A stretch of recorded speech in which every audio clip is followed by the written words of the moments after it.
Olá, eu sou Lia Burgos, promotora de justiça e coordenadora do Centro de Apoio Operacional de Defesa da Infância e Juventude do Ministério Público do Estado do Piauí.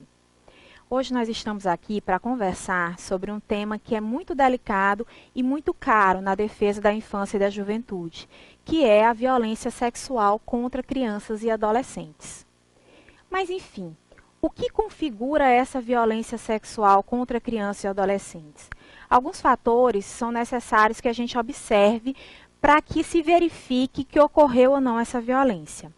Primeiramente, quando a gente fala em violência sexual, a gente fala em atividades sexuais com pessoas mais velhas, nas quais a criança ou adolescente são tidas como objeto sexual dessas pessoas, seja para satisfação da sua lascívia, do seu prazer, seja como uma forma de exploração comercial dessa criança ou desse adolescente. E isso acontece por quê? Isso acontece porque crianças e adolescentes, eles não têm capacidade de consentimento consciente. Ou seja, eles ainda não estão amadurecidos, desenvolvidos a sua personalidade o suficiente para entender que naquela relação elas estão sendo abusadas ou utilizadas como um objeto e não como um sujeito. É necessário, nesses casos, a presença de desequilíbrio de poder. Por que a gente fala em desequilíbrio de poder? Porque, em verdade, existem discussões a respeito, alguns consideram, por exemplo, que quando existe uma relação entre dois adolescentes, que são os dois maiores de 12 anos, portanto, adolescentes, como eu disse, e menores de 14, portanto, sujeitos ainda ao estupro de vulnerável, se nós não teríamos, nesse caso, uma situação de um ato infracional equiparado a um crime de estupro recíproco.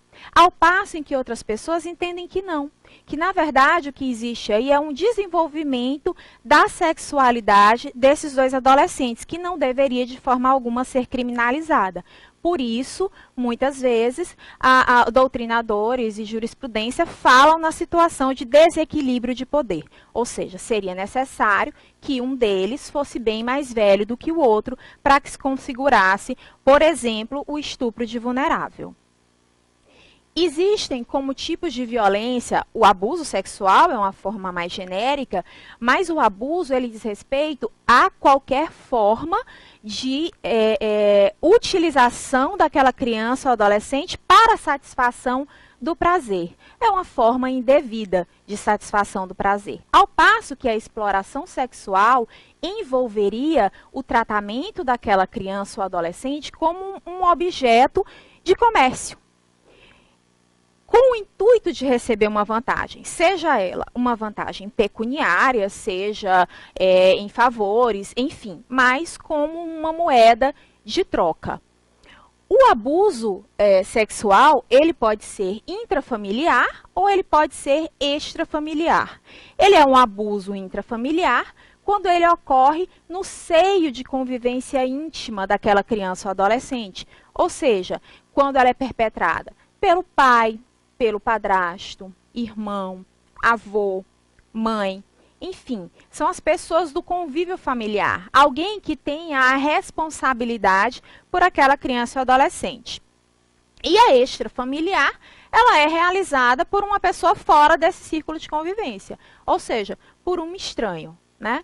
As estatísticas, infelizmente, comprovam que o abuso intrafamiliar acontece na grande maioria dos casos quando a gente fala em criança e adolescente. E que o abuso extrafamiliar acontece, mas acontece de uma forma menos visualizada. Por quê? Porque é dentro da família que, ao passo em que a criança ou adolescente deveria se sentir mais protegida, mas é dentro da família também em que ela se encontra mais vulnerável a esse tipo de violência.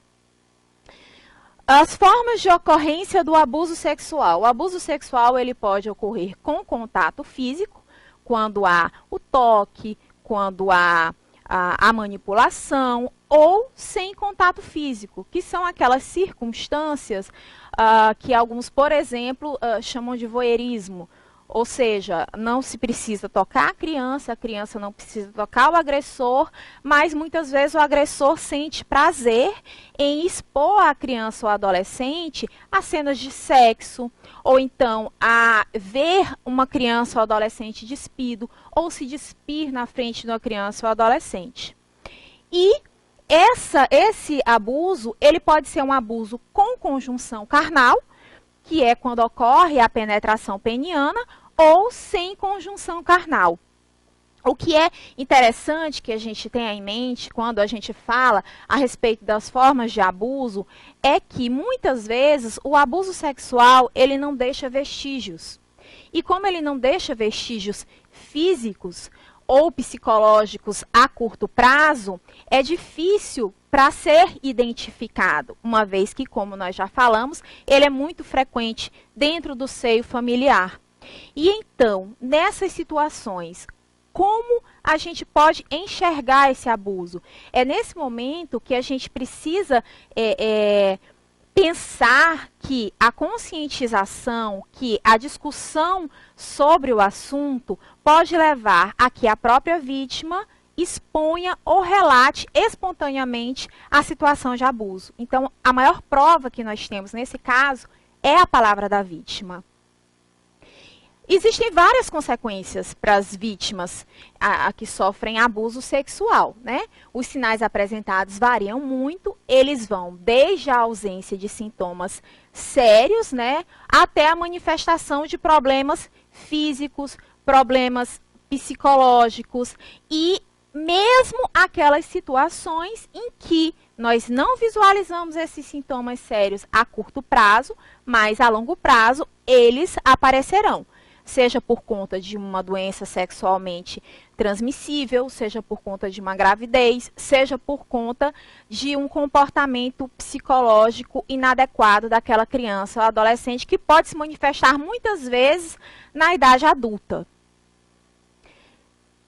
As consequências físicas, elas são lesões em geral, hematomas, lesões genitais, lesões anais, gestação e doenças sexualmente transmissíveis, ao passo que as consequências psicológicas poderiam ser a agressividade, condutas sexuais inadequadas, dificuldade em relacionamento interpessoal, dificuldade escolar, distúrbio alimentar, distúrbios afetivos, dificuldades de adaptação, envolvimento com prostituição. Aqui a gente tem que fazer um adendo. Quando a gente fala em prostituição no que diz respeito à criança e ao adolescente, a gente, na verdade, utiliza essa expressão como uma forma de que as pessoas entendam o que está acontecendo. Porém, é necessário que tenhamos sempre em mente que criança ou adolescente não se prostitui. Criança ou adolescente sempre é explorado sexualmente, certo? Dificuldades em relação ao sono, nós já falamos, mudança de comportamento e de vocabulário, queixas de origem psicossomática, uso de drogas, enfim, são vários os sintomas que podem aparecer. É necessário que também a gente tenha em mente que essas consequências todas, elas podem surgir numa criança ou a gente pode não vislumbrar essas consequências numa criança ou adolescente e mesmo assim ele está sendo abusado. Por quê? Porque assim como as pessoas adultas, também as crianças e adolescentes, em desenvolvimento da sua personalidade, elas são diferentes. Então, algumas delas, elas são mais resilientes. Elas têm uma capacidade de se reestruturar e se reorganizar após o abuso muito maior do que outras crianças. Então, é preciso que a gente fique atento a esses detalhes também. Quais são os sinais de abuso observáveis, né? Irritabilidade ou agressividade excessiva, comportamento arredio, querendo sempre ficar sozinha, choro fácil ou frequente, excessivamente calada ou inexpressiva, dificuldade de se relacionar com outras pessoas, medo constante, pavor inexplicável, receio de ficar sozinha, dificuldade de aprendizagem, baixa escolaridade, falta de interesse, medo ou receio de voltar para sua própria casa, melancolia e tristeza intermitentes. Mas veja bem, vocês podem observar que esses sintomas, eles também podem ser condizentes com vários outros tipos de situações, como, por exemplo, bullying, como transtornos de personalidade. Então, nós não podemos, com base apenas nessa observação de um determinado sintoma, diagnosticar que aquela criança ou adolescente sofreu abuso. É necessário que esses sintomas sejam verificados em conjunto e que também se verifique o seio familiar daquela criança. Qual é a circunstância na qual ela vive? Qual é a circunstância na qual ela se relaciona com as outras pessoas? O que acontece no dia a dia daquela criança? Então, é preciso um estudo mais profundo com base nesses indícios que, porventura, a gente venha a verificar na criança ou adolescente.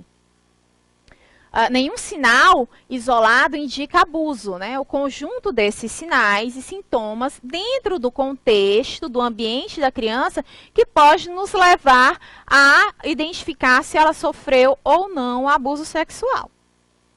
O fato é que violência sexual contra criança ou adolescente é crime. É crime tipificado em vários dispositivos legais, tanto no Código Penal, como também no Estatuto da Criança e do Adolescente. O mais comum, mais comentado, mais verificado desses delitos, mais identificado desses delitos, é o estupro de vulnerável, que seria ter conjunção carnal ou praticar ato libidinoso com menor de 14 anos de idade. O que seria, portanto, aquele adolescente que ainda não tem 14 anos completo. Certo? Nesse caso, também incorre nas mesmas penas aquele que pratica essas ações contra alguém que, por enfermidade ou deficiência mental, não tem discernimento para a prática do ato, ou então, por qualquer outra causa, não pode oferecer resistência.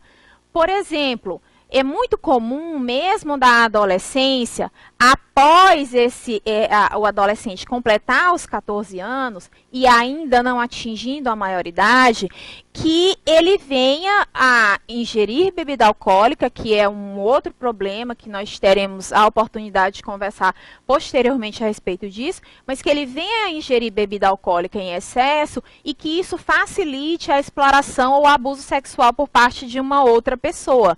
Nesses casos, mesmo que o adolescente já tenha completado os 14 anos, ainda não tendo 18 anos, mesmo assim, nesses casos, ele estaria inserido na situação de estupro de vulnerável. Por quê? Porque ele não teria condições de oferecer resistência estando em situação de alcoolemia.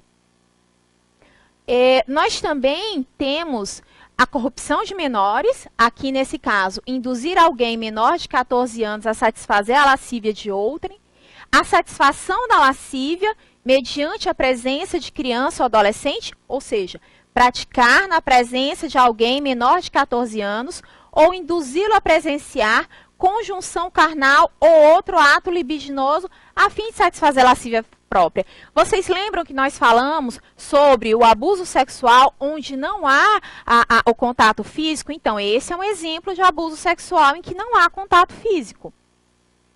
Exploração comercial de criança ou adolescente, né? Então, o artigo 218b diz submeter, induzir ou atrair à prostituição ou outra forma de exploração sexual alguém menor de 18 anos ou que, por enfermidade ou deficiência, não tenha necessário discernimento para a prática desse ato. Aqui o que seria? Seria a pessoa que manifestaria a exploração no sentido de obter qualquer favorecimento em relação a isso. Mas incorre também nessa mesma prática quem pratica a conjunção carnal, ou seja, não apenas quem vende, mas também quem compra alguém menor de 18 anos e maior de 14 na situação acima descrita. Por quê? Porque se ele tiver menos de 14 anos, é estupro de vulnerável, certo? Também incide nessa pena o proprietário, gerente ou responsável pelo local em que se verifiquem essas práticas, o que é muito comum. A gente sabe, infelizmente, em casas de prostituição, existirem menores de 18 anos trabalhando lá dentro. Então, o proprietário também incorre nesse tipo de delito. Ou mesmo, imagine a situação de um motel, em que as pessoas necessariamente teriam que mostrar a identidade para entrar. Imagine que num estabelecimento como esse, permitiu-se que se ingressasse um menor de 18 anos, no sentido de ser explorado sexualmente. Também esse estabelecimento será responsabilizado. O Estatuto da Criança e do Adolescente, ele traz alguns delitos relacionados a essa matéria também. Então, lá no artigo 240, ele diz que produzir, reproduzir, dirigir, fotografar, filmar ou registrar, por qualquer meio, cena de sexo explícito ou pornográfica envolvendo criança ou adolescente. Incide também em crime aquela pessoa que vende ou expõe à venda a fotografia, o vídeo ou outro registro. O que acontece? O Estatuto da Criança e do Adolescente foi alterado por uma legislação que ficou conhecida à época como a Lei da Pedofilia, né? Então, aqui nos artigos 241A, B, C, D, E, o que eles fazem? Eles especificam, eles explicam o que seria a pornografia infantil. E lá eles vão colocar que não é apenas quem vende ou expõe à venda esse material, mas também quem possui esse material em seus meios tecnológicos. É também aquele cidadão que, não tendo à mão uma criança ou adolescente para realizar uma cena de sexo explícito, ele simula essa cena de forma a fazer parecer que aqueles atores são crianças e adolescentes. E também é necessário que a gente faça uma observação quanto a essa matéria. Por quê?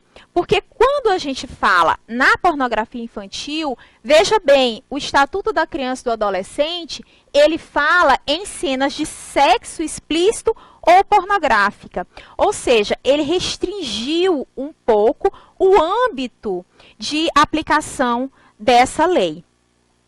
A gente precisa ter muito cuidado quando a gente fala em abuso sexual ou em exploração. Inclusive, quando a gente fala em pedofilia. Por quê? Porque, de fato, a pedofilia, ela é um transtorno de preferência sexual e ela tem uma CID. E muitas vezes, a defesa desses agressores quer utilizar dessa situação para dizer que é uma doença e que, portanto, ele não poderia ser responsabilizado. Mas é necessário que nós tenhamos em mente que aquele cidadão, embora ele possua esse transtorno de personalidade, ele tem a consciência do que é certo e do que é errado. Então, isso, em tese, traria a situação de, por exemplo, nós termos um cidadão que é pedófilo, ou seja, que pela explicação técnica, ele seria aquela pessoa que sente atração sexual por pessoas impúberes ou pré-púberes, e ele nunca praticar um abuso sexual. Claro, é uma situação difícil, porque provavelmente ele teria pelo menos fotos, vídeos em seu computador, o que já o faria incorrer alguns delitos. Mas não é uma situação descartada. E nós teríamos aquela situação de um explorador sexual de criança e adolescente não ser pedófilo. Por quê? Porque ele poderia simplesmente utilizar aquilo ali como uma mercadoria comercial sem ter a atração sexual por pessoas impúberes ou pré-púberes. De fato, o que é preciso que nós tenhamos em mente? O conceito técnico de pedofilia não interessa para a configuração do crime. O que interessa para a configuração do crime são os atos que o agressor praticou. Ele cometeu abuso, ele terá que ser responsabilizado. tendo um transtorno ou não. Ele cometeu exploração sexual, ele terá que ser responsabilizado, sendo ele uma pessoa tecnicamente pedófila ou não.